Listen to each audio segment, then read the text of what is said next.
जय हिंद दोस्तों, स्वागत है आपका सोशियोलॉजी क्लासेस के हमारे यूट्यूब चैनल पे। तो आज हम देखने वाले हैं सामाजिक स्तरीकरण से संबंधित कुछ अवधारणाएं। क्लास बेसिकली पीजीटी के ध्यान में रख के बनाया जा रहा है। तो आइए देखते हैं आज का पहला प्रश्न है सामाजिक स्तरीकरण का मतलब क्या होता है, तात्पर्य क्या है। तो सामाजिक स्तरीकरण का तात्पर्य है कि असमानताओं का संगठित रूप होता है। अगला प्रश्न है स्तरीकरण की विशेषता क्या है। तो स्तरीकरण में प्रमुख विशेषता क्या है, तो यह सार्वभौमिक है, हर समाज में पाई जाती।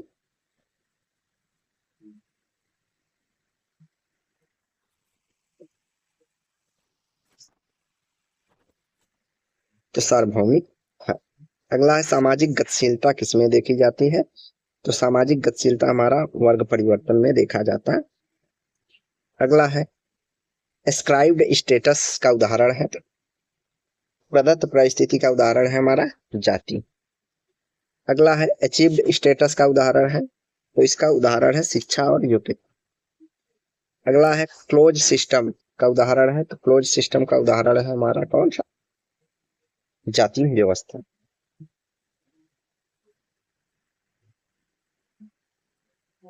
अगला है ओपन सिस्टम का उदाहरण कौन सा है। तो ओपन सिस्टम हमारी अमेरिकी अर्थव्यवस्था में देखने को मिलती है। संपत्ति आधारित विभाजन कहाँ देखने को मिलता है। तो संपत्ति के आधार पर विभाजन वर्गों में होता है या वर्गीय होता। अगला है सामाजिक स्तरीकरण का जैविक रूप है। तो जैविक रूप किसको माना जाता है, नस्ल या प्रजाति को।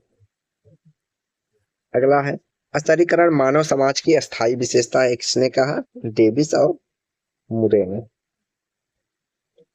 अगला है सामाजिक प्रतिष्ठा मुख्यतः किससे जुड़ी होती है। तो सब प्रतिष्ठा हमारा हमेशा सम्मान से जुड़ी होती है, मैक्स वेबर इसकी बात करते हैं। स्टेटस कंसिस्टेंसी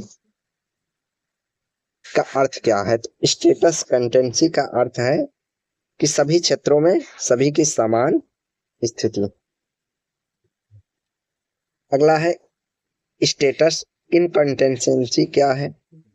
तो भाई कुछ क्षेत्रों में उच्च और कुछ क्षेत्रों में निम्न होती है, तो उसे इनकंसिस्टेंसी इनकंसिस्टेंसी कहते हैं। स्टेटस मतलब स्टेशन में ऊंच नीच होना।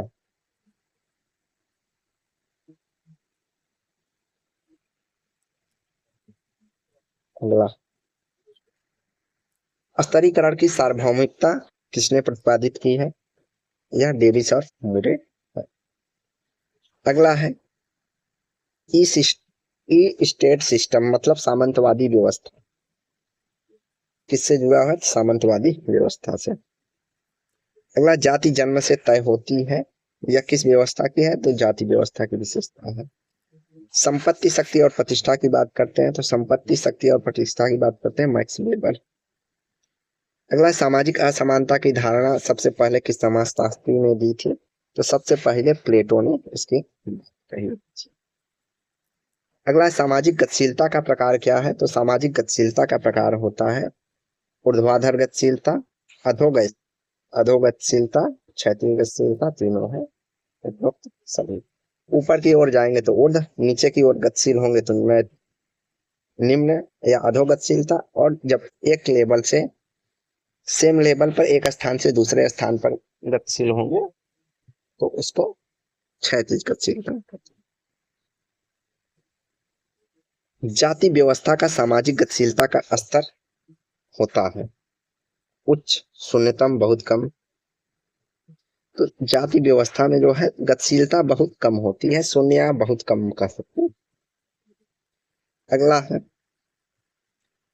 जाति व्यवस्था किस प्रकार की प्रणाली है। तो जाति व्यवस्था एक बंद प्रणाली होती है। अगला है जाति व्यवस्था का सबसे बड़ा आलोचक कौन थे। आलोचक की बात हो रही तो अम्बेडकर। अगला प्रश्न है संस्कृतिकरण किसने प्रतिपादित किया। तो एम एन श्रीनिवास। अगला है डोमिनेंट कास्ट की अवधारणा किसकी है। तो एम एन श्रीनिवास की है। अगला है भारत में जाति का समाजशास्त्रीय अध्ययन किसने व्यापक रूप में किया है। तो जाति का व्यापक अध्ययन जी एस घुरिये करते हैं। अगला, जाति व्यवस्था में शुद्धता और अशुद्धता की बात किसने कही है? तो लुईस ड्यूमोंट ने बात कही है। अगला, जाति पर आधारित पेशे को क्या कहा जाता है? तो जाति पर आधारित पेशे में जातिगत श्रम विभाजन उसे कहा जाता है, या जाति व्यवस्था भी कहते हैं। अगला है, वर्ग व्यवस्था का मुख्य आधार क्या होता है? तो वर्ग व्यवस्था हमेशा आर्थिक स्थिति के रूप में देखी जाती है। अगला, नस्लीय स्तरीकरण किस पर आधारित है? तो वह शारीरिक विशेषताओं पर आधारित होता है। अगला है, अमेरिका में नस्लीय स्तरीकरण का प्रमुख उदाहरण है, तो ब्लैक और व्हाइट का विभाजन होता है वहां पर। अगला है, ग्लोबल स्ट्रैटिफिकेशन वैश्विक स्तरीकरण के रूप में कौन सा देखा जाता है? तो आर्थिक विकास के आधार पर वैश्विक स्तरीकरण होता है। फर्स्ट वर्ल्ड शब्द किसके लिए विकसित किया गया?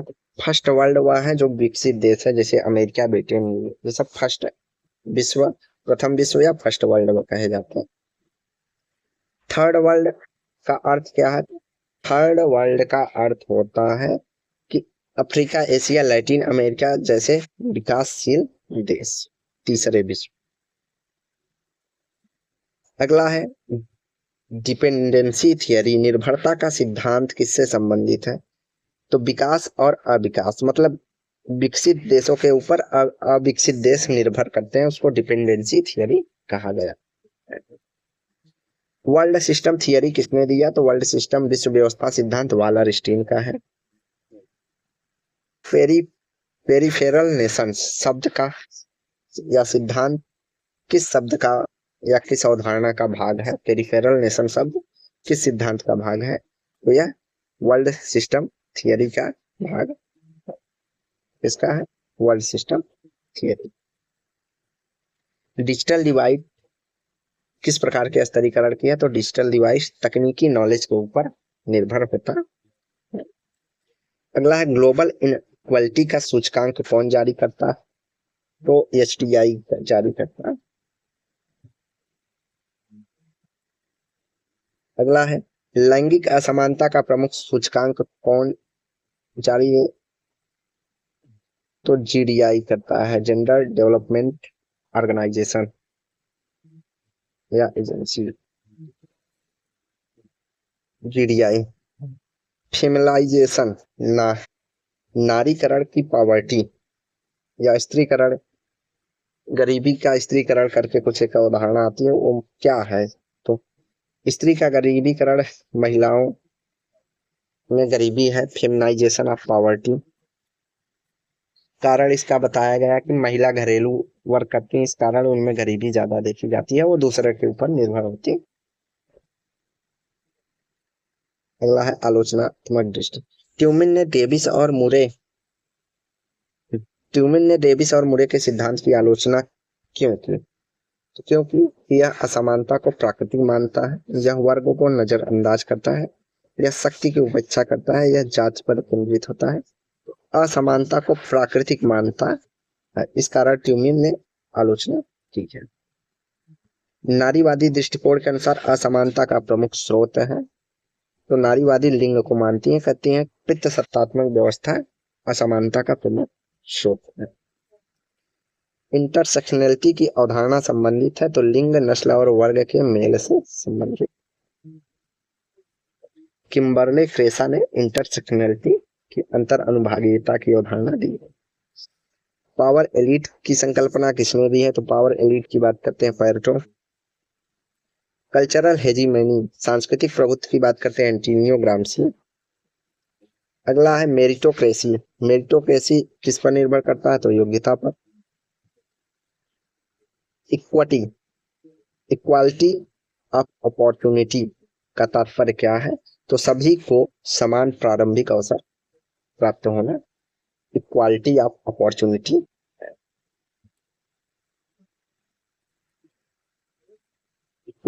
इक्वालिटी ऑफ आउटकम क्या है? तो सभी के लिए समान वेतन की उपलब्धि है, आउटकम इक्वालिटी ऑफ आउटकम, सभी के लिए समान वेतन। अगला है, रिलेटिव डिप्रीवेशन मतलब सापेक्ष वंचन की अवधारणा किससे संबंधित है? तो सापेक्ष वंचन की जो बात करते हैं और रंकीमन करते हैं। अगला है एब्सोल्यूट पॉवर्टी, पूर्ण निर्धनता। पूर्ण निर्धनता का तात्पर्य क्या है? तो न्यूनतम आवश्यकताओं की पूर्ति करना होना, एब्सोल्यूट पॉवर्टी या पूर्ण निर्धनता। अगला है रिलेटिव पॉवर्टी का अर्थ क्या है? तो सापेक्ष गरीबी का अर्थ क्या है?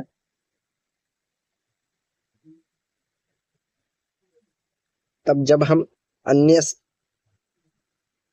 समाज के अन्य वर्गों से अपनी तुलना करते हैं, जैसे हम अपने बगल के पड़ोसी से तुलना करें कि उसके पास कार है, हमारे पास नहीं है, तो यह एक तरह का सापेक्ष गरीबी है।